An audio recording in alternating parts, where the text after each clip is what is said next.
नमस्कार दोस्तों, मैं हूं अतुल और मैं लाया हूं आपके सैमसंग के फोन के लिए टॉप 3 सुपर ट्रिक्स।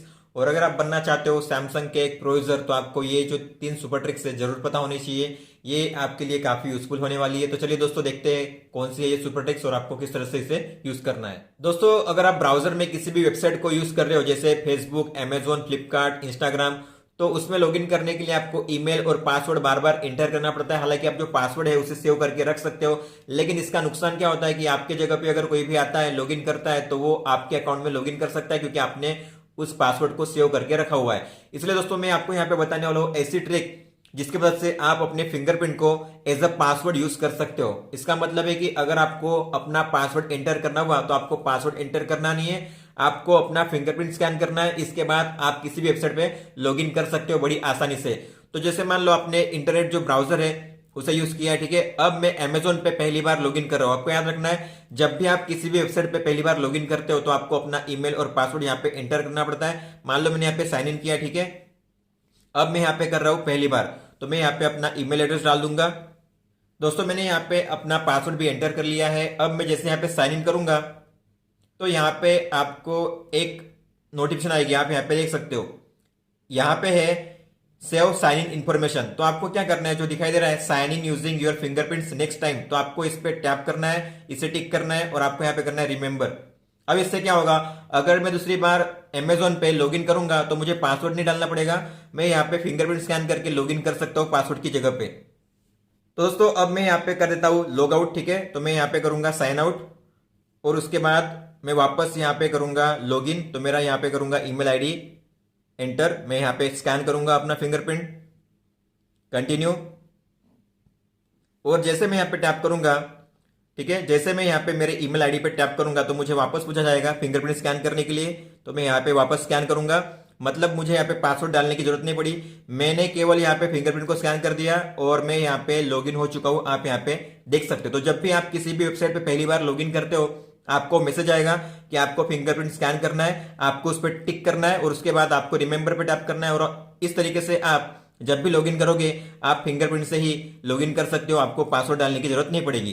दोस्तों इस ऑप्शन को इनेबल करने के लिए आपको जाना है सेटिंग्स में, फिर आपको जाना है यहाँ पे बायोमेट्रिक्स एंड सिक्योरिटी में, फिंगरप्रिंट्स में, और फिर आपको यहाँ पे एक ऑप्शन होगा use to sign in to website, आपको इस ऑप्शन को इनेबल करना है, ठीक है। इसके बाद आप जब भी सैमसंग के ब्राउजर में, आपको ये क्रोम ब्राउजर में नहीं करना है, क्रोम ब्राउजर में सपोर्ट नहीं करता, लेकिन जब भी अगर आप सैमसंग के ब्राउजर में करोगे तो आपको पासवर्ड की जगह पे फिंगरप्रिंट स्कैन करना पड़ेगा। दोस्तों कई बार होता है हमें किसी भी वेबसाइट में जाकर या किसी भी ऐप में जाकर किसी ऑब्जेक्ट की स्क्रीनशॉट कैप्चर करनी पड़ती है। जैसे मान लो मुझे अमेजोन में जाकर किसी प्रोडक्ट की यहाँ पे स्क्रीनशॉट कैप्चर करनी है, लेकिन मैं चाहता हूँ कि केवल मुझे यहाँ पे जो वॉच है वही दिखाना चाहिए स्क्रीनशॉट में, बाकी एरिया मुझे नहीं कैप्चर करना है। तो मैं क्या करूंगा, मैं तो यहाँ पे पहले स्क्रीनशॉट कैप्चर कर लूंगा, ठीक है। और फिर मुझे यहाँ पे करना है क्रॉप, तो मैं यहाँ पे करूंगा एडिट और मैं यहाँ पे चारों तरफ से क्रॉप करूंगा, यहाँ से लेफ्ट साइड से, डाउन साइड से और फिर राइट साइड से, ठीक है। इतना करने के बाद मैं यहाँ पे करूंगा इसे सेव और तब जाके मुझे मिलेगा ये परफेक्ट क्रॉप, जिसमें केवल होगा जो वॉच ही आपको यहाँ पे दिखाई देगी, इसके अलावा आपको कुछ भी नहीं दिखाई देगा दोस्तों। लेकिन ये आपको करना पड़ा 4 बार क्रॉप करने के बाद। लेकिन दोस्तों यहाँ पे एक ट्रिक है जिसकी मदद से आप 1 टैप में ही ऐसा स्मार्ट कैप्चर कर सकते हो, स्मार्ट क्रॉप कर सकते हो। तो उसके लिए आपको क्या करना है, आपको सबसे पहले तो स्क्रीनशॉट कैप्चर करनी है, इसके बाद आपको यहाँ पे एडिट पे टैप करना है और यहाँ पे आपको बीच में एक स्क्वायर बटन दिखाई देगा ब्लू कलर का, आप यहाँ पे देख सकते हो, आपको इस पे टैप करना है। जैसे आप इस पे टैप करोगे आप यहाँ पे देख सकते हो मैंने यहाँ पे कोई क्रॉप नहीं किया, यहाँ पे चारों साइड से परफेक्ट क्रॉप हो चुका है और मैं यहाँ पे अब इसे सेव कर सकता हूँ।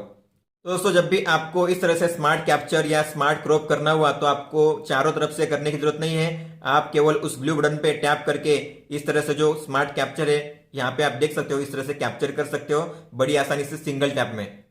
दोस्तों अगर आपने नोटिफिकेशन के लिए ब्रीफ पॉपअप सेटिंग्स को इनेबल किया होगा तो उससे होता क्या है, आपको ऊपर में यहाँ पे नोटिफिकेशन मिलती है, आपको पता होगा। लेकिन दोस्तों उस नोटिफिकेशन को आप स्वाइप करके पॉपअप व्यू या फिर स्प्लिट स्क्रीन में ओपन कर सकते हो। तो उसे करना कैसे, जैसे मान लो आपको कोई नोटिफिकेशन आती है तो आपको यहाँ पे करना है इस पे स्वाइप डाउन, ठीक है।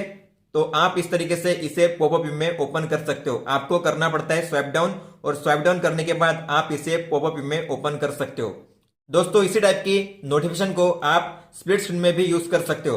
तो उसके लिए आपको किसी ऐप में ओपन रहना पड़ेगा। मान लो आप किसी ऐप में काम कर रहे हो और ऐसे में आपको कोई नोटिफिकेशन आती है, तो आपको यहाँ पे लॉन्ग टैप करना है इस नोटिफिकेशन पे, और आप यहाँ पे देख सकते हो आप जहां चाहे उसे ऊपर या फिर नीचे यहाँ पे रख सकते हो और ये ओपन हो जाएगी स्प्लिट स्क्रीन में। तो इस तरीके से आप उस नोटिफिकेशन पे लॉन्ग टैप करके स्प्लिट स्क्रीन में यूज कर सकते हो, या फिर अगर आप स्वाइप डाउन करते हो तो वो पॉपअप व्यू में ओपन हो जाती है। आप यहाँ पे इस तरीके से दो चीजें हैं यहाँ पे कर सकते हो आपकी नोटिफिकेशन के साथ। तो दोस्तों ये थी वो 3 सुपर ट्रिक्स आपके सैमसंग के फोन के लिए। आप 3 में से कौन सी सुपर ट्रिक ऑलरेडी यूज कर रहे थे आप मुझे कमेंट बॉक्स में लिख सकते हो। अगर आपका कोई भी सवाल हो, आप कोई भी इश्यू फेस कर रहे हो, तो आप मुझे इंस्टाग्राम पे मैसेज भी कर सकते हो या फिर मुझे आप ईमेल भी कर सकते हो। इस वीडियो को देखने के लिए धन्यवाद दोस्तों।